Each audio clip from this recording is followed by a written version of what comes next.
You're listening to Brandon Sports Talk, interviewing professional athletes and Paralympians and Olympians. And now for your professional athlete interview and your host, Brandon P.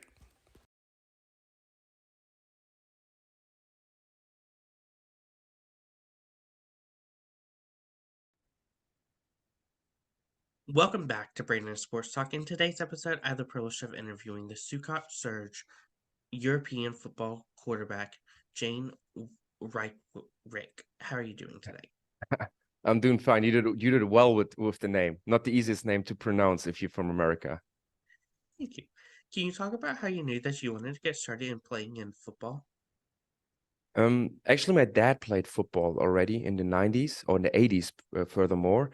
And so my dad, football was just always a thing in my household. We always watched college football. We always watched the NFL. We watched a bunch of games when we were on vacation in Florida. So football was always a thing I wanted to do. And once I started playing, I just fell in love with it and then wanted to be as cool as my dad was. What was that experience like getting started in playing in football and going professionally? Um, I mean, when was it starting? When was it getting started playing professional for me, myself, or in general?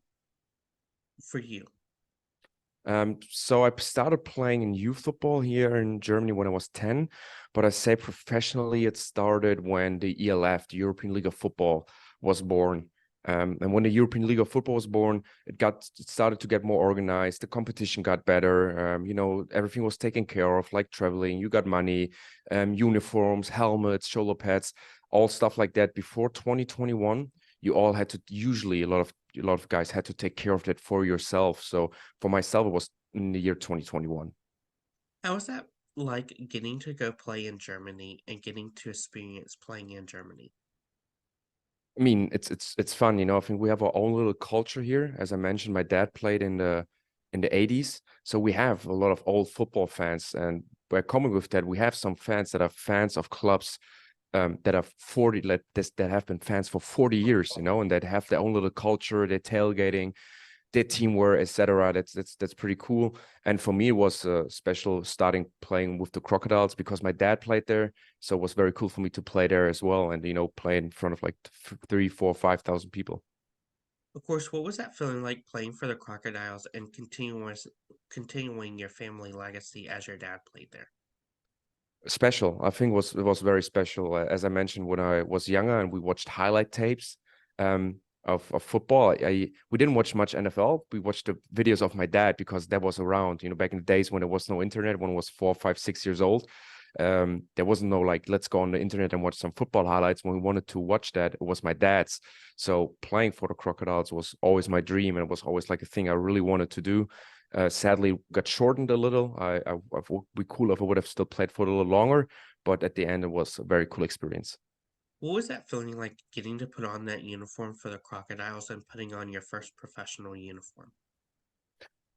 It was cool. I think my first senior game I started was a home game. I think was a sold out stadium, or almost sold out stadium. I was a bit nervous as I was still young, but it felt like I had a lot of validation for myself, coming in and practicing a lot, playing football for such a long time. That was pretty cool. How's that transition like going from the Crocodiles to coming to Surge and getting to play with Surge? Well, I first played with Centurions, so Search was my last stop. Um, so do we want to know what there was transitioning from the Crocodiles to the ELF, or to just because the Search was my last stop actually? What was it like transitioning to the ELF? Yeah, transitioning to the ELF was pretty cool because it was a new beginning for me and a lot of other people as well. As I mentioned, playing for the Crocodiles is very emotional for me with my family background, but playing for Centurions was more like this is what I do for myself. And seeing that football gets a lot more attention now in Germany, it is a stepstone to the next career, to the next thing, maybe building something up and building something for the future. And of course, a new chance to start and be a starting quarterback, as the situation I was facing, that I think that me and the quarterback were straight into a quarterback position battle more than he was the set starter. So that was pretty cool for me and gave me like new motivation to go back and play football. What was that feeling like getting to be the quarterback and getting to lead the team? It was cool. I think as you mentioned or as you said, I think quarterback is a lot about leading, and I think being a German and being the only German playing the quarterback position, um, I have a better connection to a lot of people. I can speak in the native language to people. I know a lot of people for much longer. I've been around them a lot, so it was pretty cool. When we played in Wroclaw against the Wroclaw Planters in Poland, I got subbed in after the start of through two interceptions. I was meant to come in the second quarter for the battle, but he threw two picks right off the bat, and then they just put me in. And from that, I was just like took a deep breath and was like, okay, don't f this up. Like play good, and this is your job. So and then of course lead the team, and I think that's what I did, and that's how I won the job. What was that feeling like when you got your first start in professional football? So the first start was a week later, and what was really cool about that game is that so before 2021, football was mostly broadcasted on live stream events or live streaming. And the first home game we had was the second game of all time that was broadcasted on free TV on a big channel in Germany where they usually have the NFL games. So that was my first start and was a home game. So all my friends were there, my whole family was there.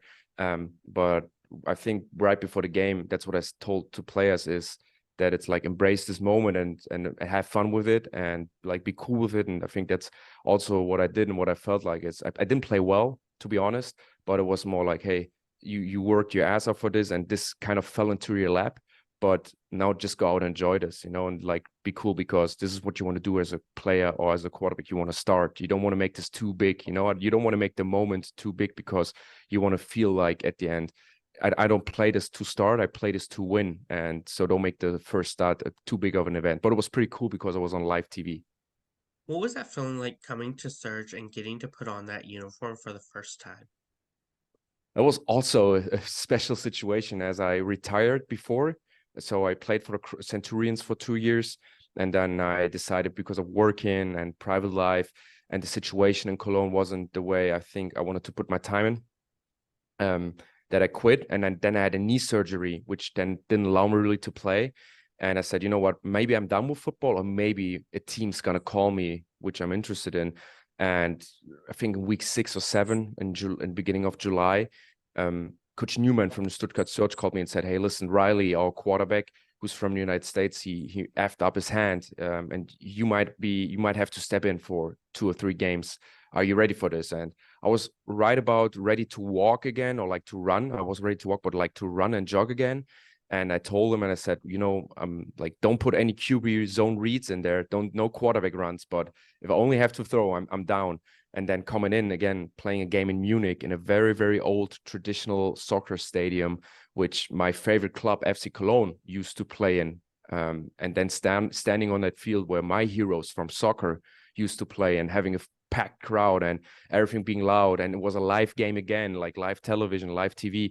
It was really cool, and I was very appreciative of the moment because at the end of the day, not a lot of kids, especially not German kids and German quarterbacks, they don't get the chance to do this. There's like, to be honest, there's one, and there was the last years. There was usually me. Then there was another guy, Celio. This year was Moritz, but there's just a handful of guys getting the chance to play. And for me to get the chance to get a call on a Monday and then stand on a football field on Sunday in a packed stadium, start and then win a game, I was really appreciative of that moment and being like, hey, you kind of deserve this, but take it in. And that was pretty cool.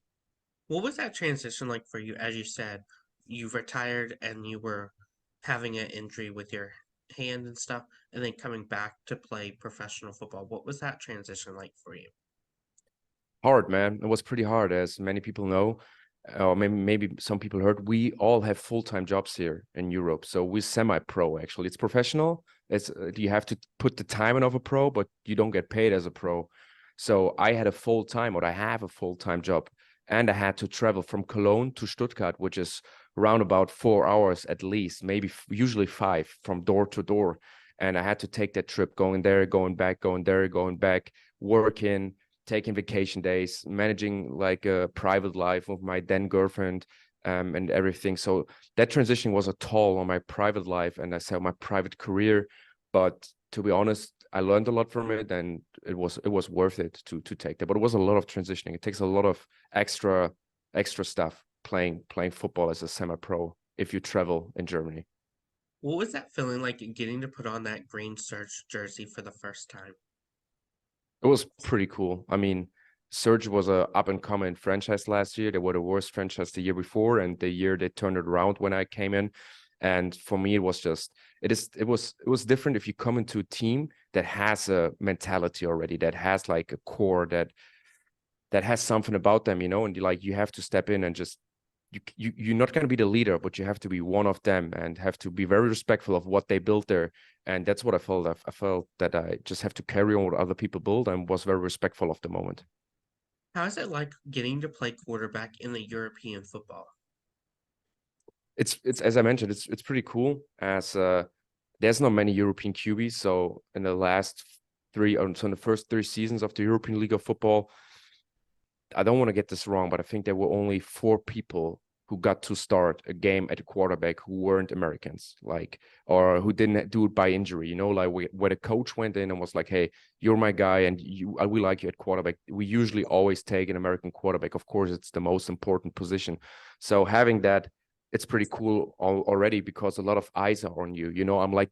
I was like the unicorn in this league, like if it's not, it sounds crazy, but if you're an American quarterback in Europe, you're the normal guy. If you're the German quarterback in Europe, you're the unicorn, you're the special guy, and you always have an eye on you, and you always have people talk about you, and everybody has an opinion about you. Or it seems like it, because there's a lot that there stands a lot behind this position. So playing that position and having the chance to represent the European guys and maybe showing that we can play also on the hardest position. We can lead the team. We are able to perform on the highest level. We are able to play on in Europe. That was pretty cool for me. And then, I mean, at the end, you ask, what was it like? It was just a lot of fun, to be honest. It was a lot of fun. What was that feeling like taking that field for the first time? On the European League of Football, Hmm. I think you just felt it was different. Um, Stepping on a field for the first time, you saw cameras, you saw like everybody had jerseys from the same provider, everything looked kind of the same. We had refs from different countries, different logo, TV crew there, and everything. You just felt like there's something else about this. This is more professional. This is more entertaining. This is going to be more of a good show. What was that feeling like for you getting to live out your dream of being a professional football player?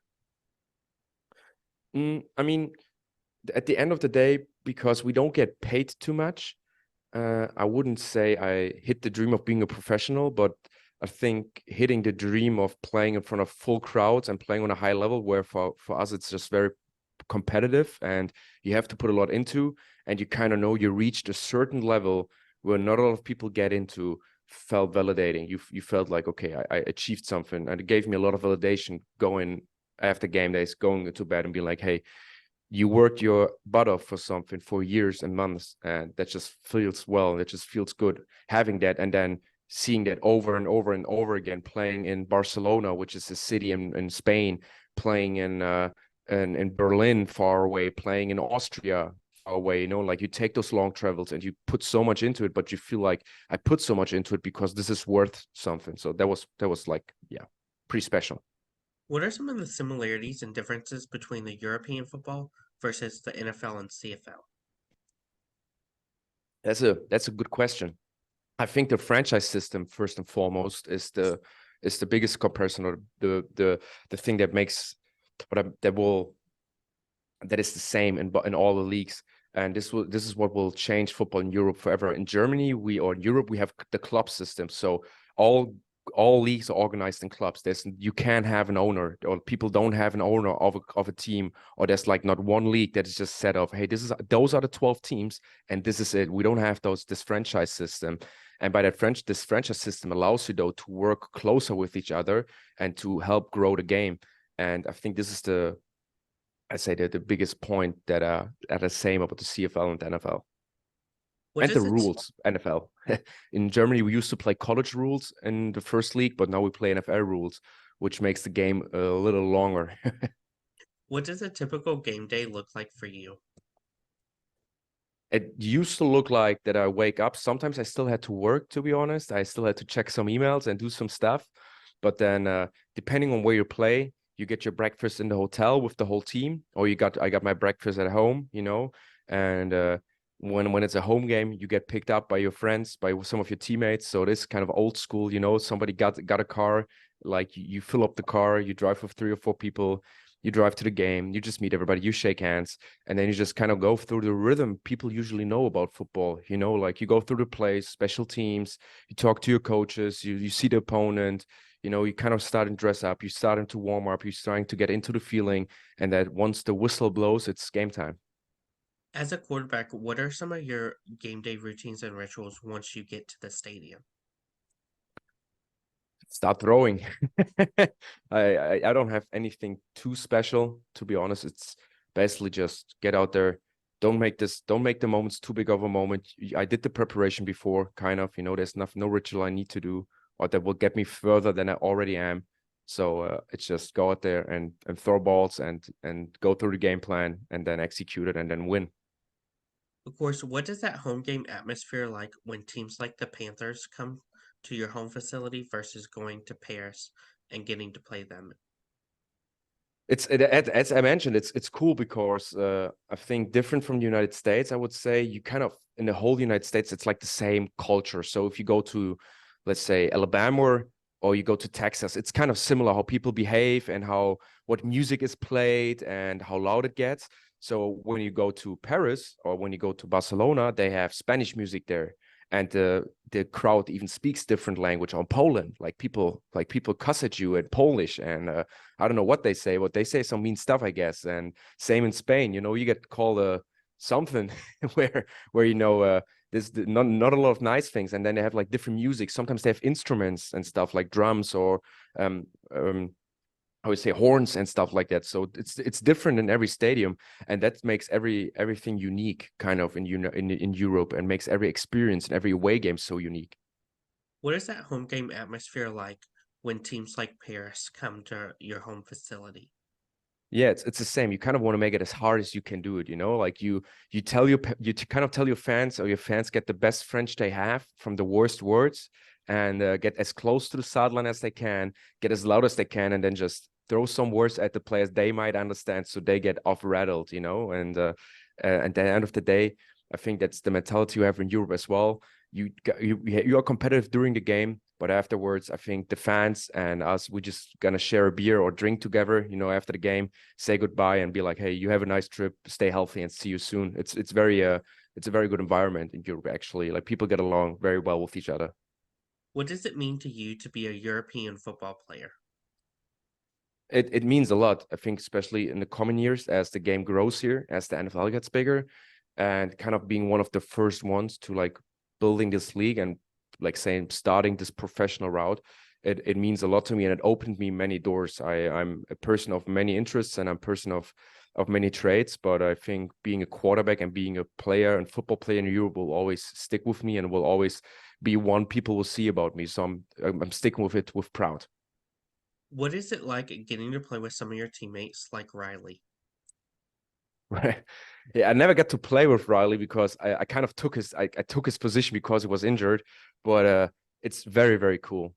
Riley became a very close friend of mine from the beginning. You know, he was in a tough spot with his hand injury, like having to sit out and kind of like just having to watch from the sideline how the Surge are gonna perform and win and get to the playoffs.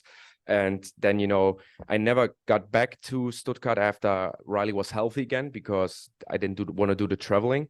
But being with him and taking advice and having someone on your side from the States that respects you, that went a way longer way than I did, that did a lot more practicing, that played on a way higher level than me, but showed me that like kind of he respects me and we have a pretty close friendship and gives me advice to make me better, was pretty cool. And I think that's what European football maybe is about. You know, it's the exchange of different countries, different natures on a respectful way, and Americans helping us to build our game. But I think Americans also build themselves up because they start being coaches, they start being mentors, you know, for a longer time. And then, yeah, just build special bonds with us European players. Who are some of the people that you look up to in the European Football League? Oh, there are many. I mean, first and foremost, my coaches I look up to Frank Rosa, who was my head coach and offense coordinator in Cologne, who's one of my closest friends, I'd say, or a very close friend of mine and mentor of mine, who I always ask for advice, who I always ask for help or just for good and fun conversation. And he's a great football coach who's just making this game fun, making taught me so much and made me such a better player and such a better human being as well.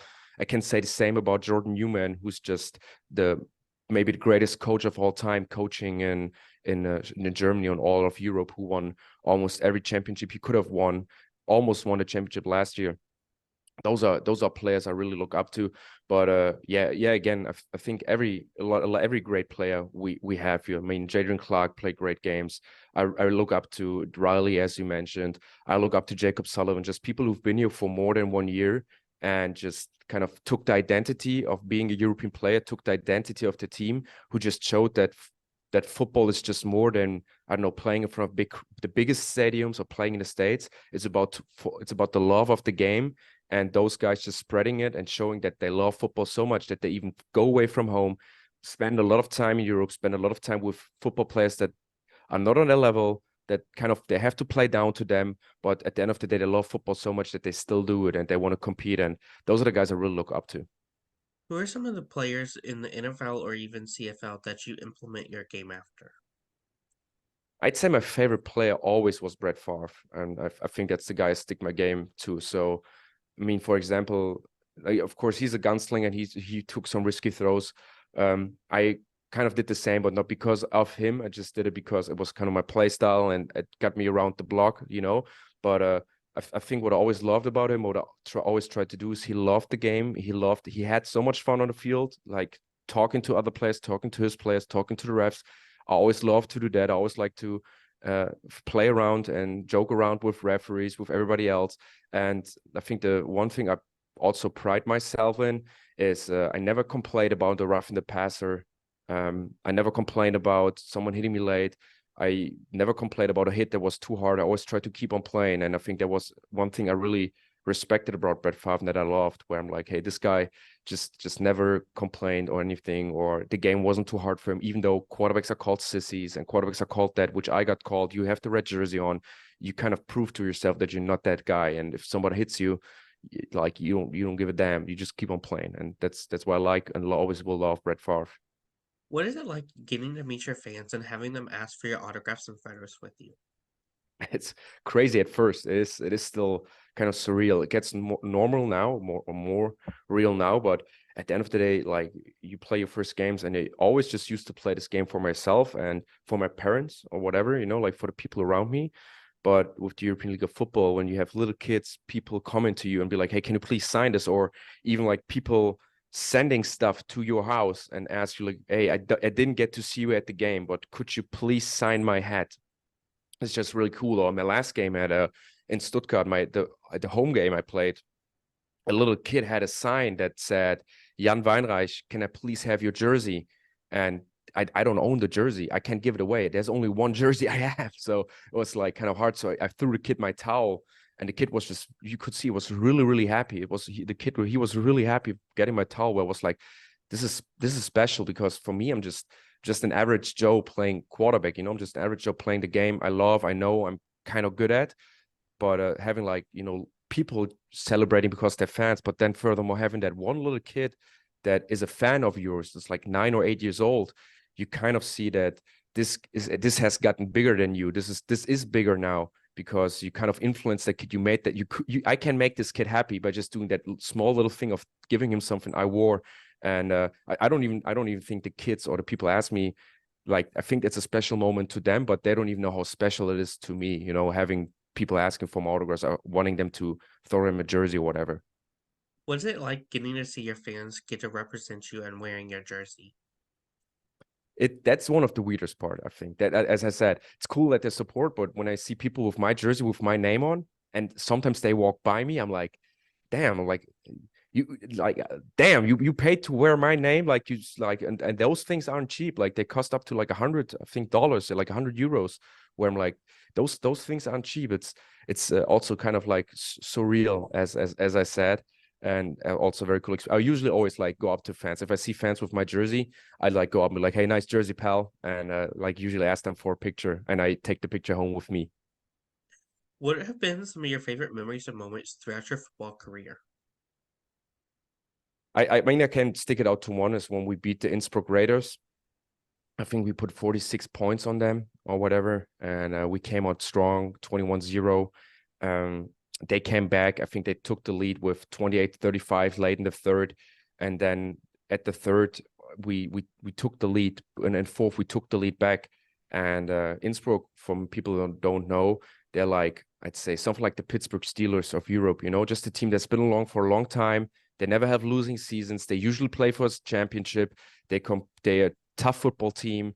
They play hard defense. They have great coaches. They in the Alps. They're right at the Alps. If you play in Innsbruck, you from the stadium, if you're in the stadium, you will see the Alps, the big mountains.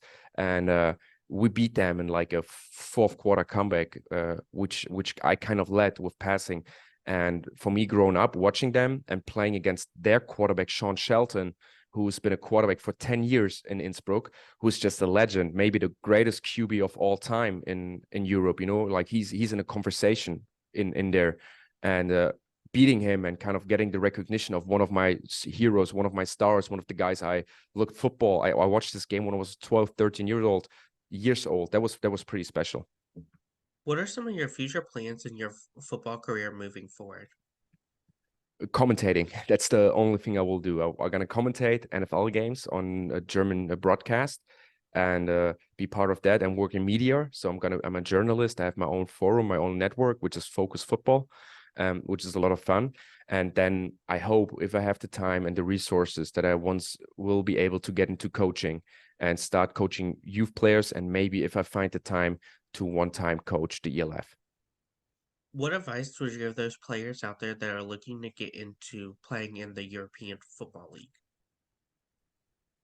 I say for Europeans, I split it between Europeans and Americans. Europeans go out there, take it serious, take it as a job, and always be sure that you want to do it and that you see validation in it. Don't do it for anybody else. Don't do it for any fame. Do it because you want to be a great athlete and you want to play this great game, because this league gives you the opportunity to play this game just on the greatest level you can imagine, makes you a better player with great coaches. And for Americans, I think if you, for the first time in your life, want to experience like the perfect combination of having a great social life and playing football on a high level, you should come to Europe, because you won't have 2 days. You won't be too banged up, because we don't hit much here, because people have to work the next day usually, so we don't do full padded practices where we hit each other usually in the season. Some teams do, but most don't. You are usually in the center of Europe. You get an apartment, you get money, you get food, you get a car, you get transportation, you know. And then in your free time, in your off time, when you have a bye week, you off to go to London, you're to Rome, to Greece, to Paris, and you get to see stuff you never seen. And I've seen it a lot of times where we had players here that came from United States, that never left the States, that came sometimes from poor conditions, and they came here, played football, and just grew as humans, had a lot of fun. And I think for Americans, as you guys don't get to travel a lot, and you guys usually, and being stuck to jobs or to football, I think right after college, if you're still able to compete, if you're fit and healthy and you want to play, but also want to experience some stuff and grow as a human, I think playing in Europe is the perfect thing for you. What advice would you give those athletes out there that are looking to go, whether it's in the European football, the CFL, or even in the NFL or other leagues? I say, I mean, at the end of the day, football is it's a mix between one of the most beautiful and complex sports of the world, but also it's kind of like fighting, it's like a combat sport. So if you want to do this, as I mentioned before, do it for yourself and have fun with it, and just train yourself as the biggest machine and human you can be. But always be sure that maybe only put as much into it as you can take out of it. I think a lot of people put so much into it but don't get much out of it, and I think football is not. You've been watching Brandon Sports Talk. Please feel free to like, share, and subscribe to Brandon Sports Talk on social media and on YouTube.